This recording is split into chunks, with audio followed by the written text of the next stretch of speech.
বর্তমানে সবাই জানেন যে নতুন লুকে মঞ্চ কাঁপিয়েছে শাকিব খান, কিন্তু হঠাৎ করে ভাইরাল কিছু ছবি ফাঁস হয়েছে যেখানে দেখা গেছে অপু বিশ্বাসকে নিয়ে রেস্টুরেন্টে ডিনার করছে শাকিব খান।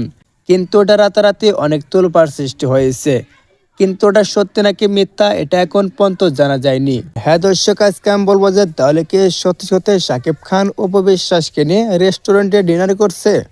আজকে আমি এই ভিডিওর মধ্যে সবকিছু বিস্তারিত জানিয়ে দিব। তাহলে দয়া করে চ্যানেলটা সাবস্ক্রাইব করে ভিডিওটি কন্টিনিউ করতে থাকুন। 2014 সালে সাকিব অপু প্রেম করে বিয়ে করে তার 2 বছর পর সাকিব অপুর একটি ছেলে সন্তান হয় আবরাম খান জয়।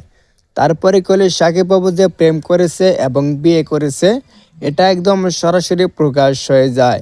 কিন্তু সাকিবের মধ্যে একটু ভুল বোঝার কারণে সাকিব খান অপুকে ছেড়ে দিয়ে বুবলির সঙ্গে প্রেম করে এবং তাকেও বিয়ে করে। কিন্তু 6 বছর পর সাকিব খানের নিজের ভবিষ্যৎ চিন্তা করে এবং সাকিব খান এখন অপুর সঙ্গে মিলে গিয়েছে। তারপরে কলি অপুকে নিয়ে রেস্টুরেন্টে ডিনার করছে সাকিব খান, কিন্তু ওটা সোশ্যাল মিডিয়াতে অনেক তোলপাড় সৃষ্টি হয়েছে। এই জন্য আবার সাকিব খান সরাসরি মুখ খুলেছে ছেলে জয় অনেক বড় হয়েছে, ছেলে জয়কে অনেক বড় বানাতে হবে, এই জন্য আমি বুবলিকে ছেড়ে দিয়ে আবার অপুর সঙ্গে মিলে গিয়েছি, এই জন্য আমি অপু বিশ্বাসকে নিয়ে রেস্টুরেন্টে ডিনার করেছি।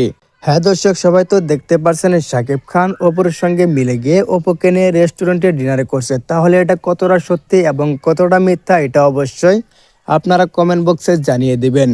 যদি ভিডিওটি ভালো লাগে অবশ্যই লাইক কমেন্ট শেয়ার করে চ্যানেলটা সাবস্ক্রাইব করে পাশে থাকবেন নেক্সট ভিডিও পেতে।